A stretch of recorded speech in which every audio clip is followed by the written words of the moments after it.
beloved divine friends and families, welcome to In the Raw, RKs Guyana Free Media. And I'm your friend and your brother, Haji Dr. Roshan Khan. At the moment, politics and the politicians are doing their thing. My intention is not to comment on that really, but I must take a minute or two to recognize the flying speed of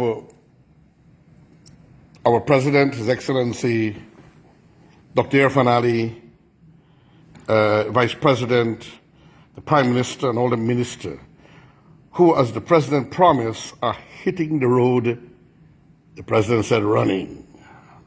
But I tend to disagree with him. These guys are not running, they are flying. And that's a wonderful thing, to fulfill their mandate, to bring a sense of joy and peace into the hearts of all our peoples. And they're working across the board, ethnicities and races.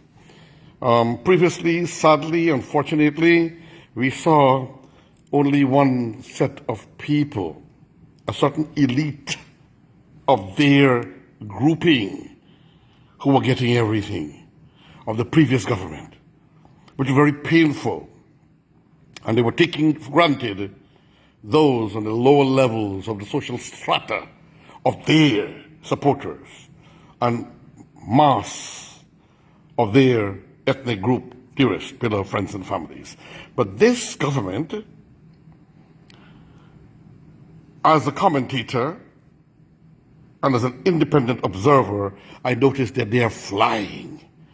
And as an ambassador for peace and a universalist, above a particular religious dogma, even though I might be a Haji of Islam, I'm above racial or religious discrimination and supporting only adherence of a particular religious dogma.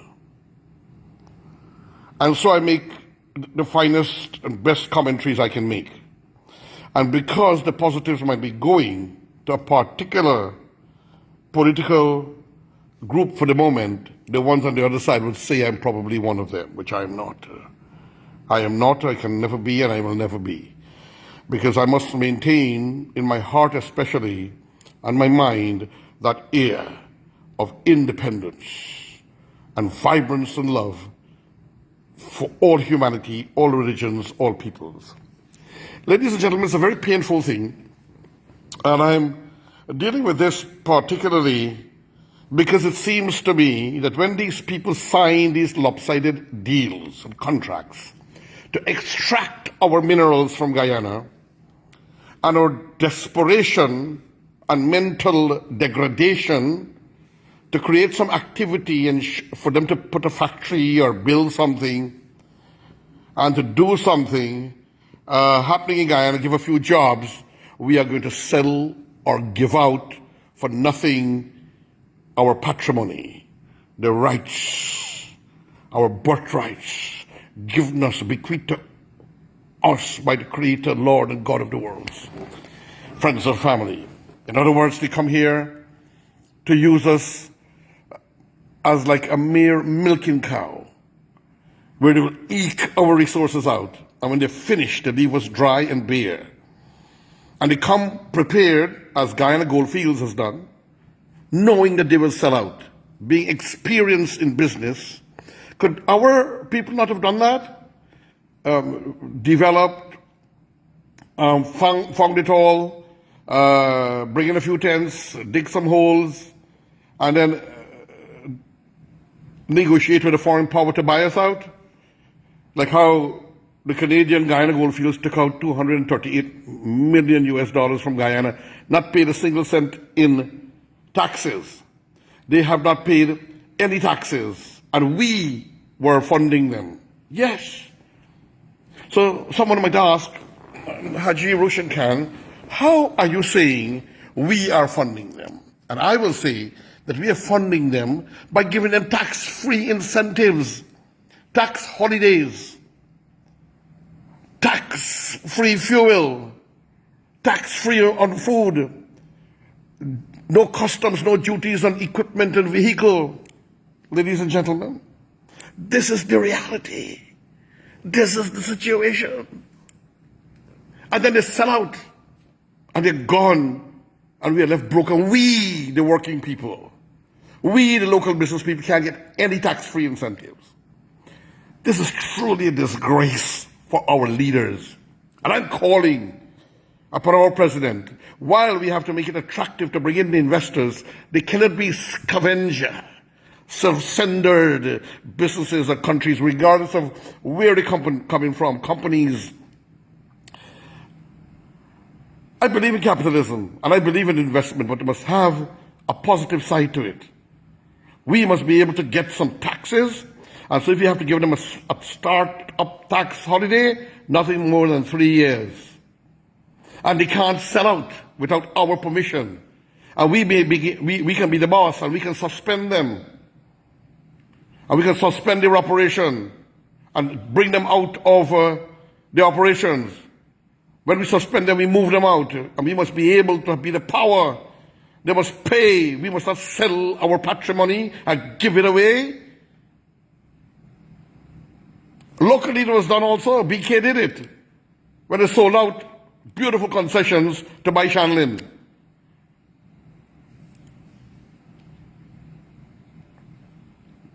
But, ladies and gentlemen, better we do it for Guyanese, but we have to be cautious and careful that they cannot just sell out what they are given by the people of Guyana for a huge profit, and then they're done with that.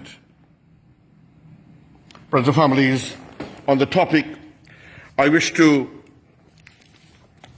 look at yesterday's newspaper. And today's Saturday, the 5th, I think, of September, yes. And this is the Friday, the 4th newspaper. It's on the front page column of this, the Kaicho News, right up on top, the editor, Glenn Lal's opinion and viewpoint in the yellow. If only we could get one contract right. And he's saying this, Glenn Lal, of the publisher of the Kaicho News, we have riches and yes, we make ourselves poor. I add a piece, and we make ourselves stupid. And our politicians, especially that we have seen in recent times, make us even look stupider, if you may ask me. Back to the article. We think small and we make ourselves petty by our narrow mind, by our narrow outlook of life, says Glenn Lal. So in other words, he's saying you need vision. You need to think. You need a capacity of thought. You need to see big and think big. You need to ask. If it was their lands who were trying to get a special deal from you, would they have done it to you, given you the chance to suck them dry? As they're doing to Guyana, to drain us dry, friends and families. Back to the article. That is why people in the first world have such a poor opinion of us, and why they exploit us time and time again, while leaving us hand to mouth and divided. And then, you know what they do? They give you a little bit, a donation here, some kind of a grant, but the grant you have to hire their people that they recommend. Their equipment have to be purchased. And I can tend to understand that. So technically the money goes back to their country. What do we get when they get our resources and reserves and they suck it out and take it back to their country? What do we get? And I tell you what, that money that they make, they have to pay taxes in their country. Like Guyana Goldfields, that $238 million, they have to pay taxes for that in their country. And you know what happened? Their stocks and bonds in Wall Street fly sky high, friends and families. And this is the ludicrous thing about us, you know. We are so weak and we allow ourselves to be used. We have to put an end to that. Back to the article.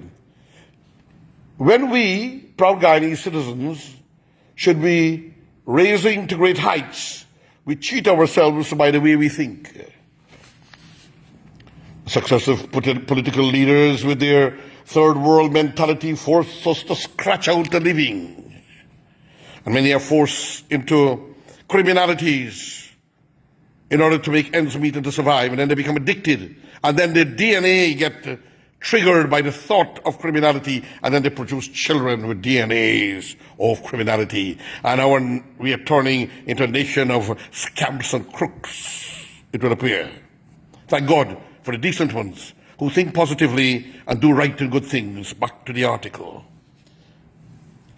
We allow ourselves to barely exist when we give away our gold and get gooseberries in return. Gooseberries?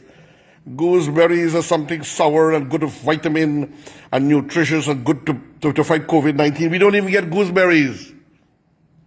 We don't even get gooseberries. Yep. So we don't get nothing.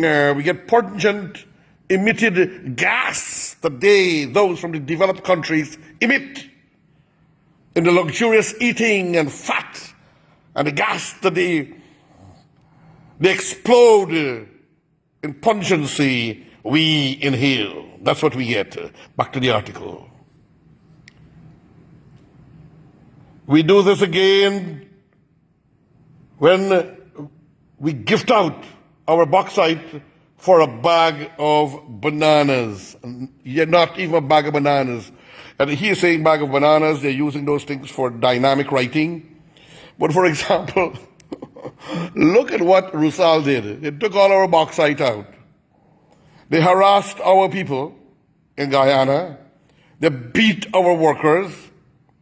The Russian guys, they're tough, strong, they're all military people, beat our workers. We can't talk. They talk. They chase them off the place. They insult our Labour Department and the former Labour Minister. I don't know how the man could have taken that. Refuse to see him unless he technically lick their boots. Pay no taxes. Paid no dividends. Or the percentage we were supposed to get, I think it was a mere 10%. Even that we never got. They said they never make money. And then they left and they're gone. And the workers are left with nothing. Ladies and gentlemen, this is when you're weak.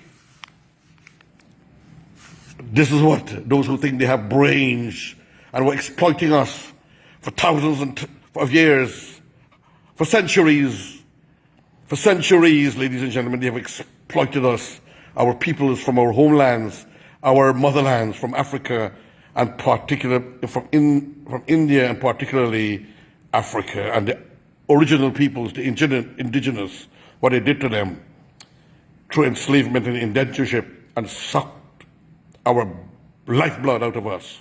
And they still continue, these European countries, to drain us. I don't have anything against the Europeans. Now they're trying, some of them, in government-wise, to help us, and so on, to make up for what they did. But the fact is, some of them are real scavenger company, and it seems to me that RUSAL is one of those culprits as well. And so is Guyana Goldfields, who sold us out, not to China, because China has good people, but to Chinese scavenger company, it is said. They will drain every gold out of Guyana. We will get nothing for ourselves, friends and families. Oh my God. What a terrible, terrible situation we are in. Back to the article. We allow ourselves to be treated like a banana republic. We are a banana republic. Back to the article. Whether it is the PPPC or the APNU and EFC in government, we take chump change for our timber from the Chinese and rejoice all the way to the shop in order to buy the basic necessities of life, much of which come from their country. We do the same when Russians, Canadians, and Americans cooked our goose and our gold, bauxite and oil. The latter had the audacity to spit on our faces when we demand a renegotiation and revision of the choke and rob oil contract. They said they were going to leave, and now, illegally, ladies and gentlemen, For being as poor and small as we are, the oil company is already in Payara doing their work as if we are nothing because we're too weak to close their operations down. We have no laws with claws. So we need laws with claws to deal with these investors, friends and families, or not investors, these scavengers, oil and gas and gold and bauxite extractors. And whatever happens to, I still think that when we had Demba and we had Reynolds, Guyana had a better deal in our bauxite extraction contract. Back to the article. When will our leaders bargain better rather than beg? When will our citizens hold their leaders accountable? And when will both leaders and citizens be matured and wise in ensuring for our immense wealth? I repeat, in ensuring for our immense wealth. If we could only get one contract right, we could enjoy a higher standard of living. And as for Payara and Exxon, we need to renegotiate and we need to penalize them for starting construction without a license and without permission. Next thing, they will start extracting oils thinking that you will not know. Ladies and gentlemen, we have to protect our patrimony. We have to protect our resources and our assets. We have to think of our future generation. And none of these people should come to do any big business unless they build a school, a trade school, a road, a dam, a bridge, or something to help our country. And at the same time, we need to get 50%, if ever they sell, and at 50% of what they earn from our gold, our bauxite. And like Forbes Burnham said, if we can't get 51%, you leave it right there in the earth. Maybe 51 might be too much. We have to make them make money, help them to make money, but they have to help us to make money too. Otherwise, we may turn, and I said before, like Aruba, where the Spanish companies extracted all the gold. It was full of gold, and now Aruba is left without anything. And they cannot even produce food to feed themselves because they are mostly lands that don't produce, but they had a lot of gold. Thank God for the sun, the wind, and the ocean. And good management, they can survive through the tourism industry.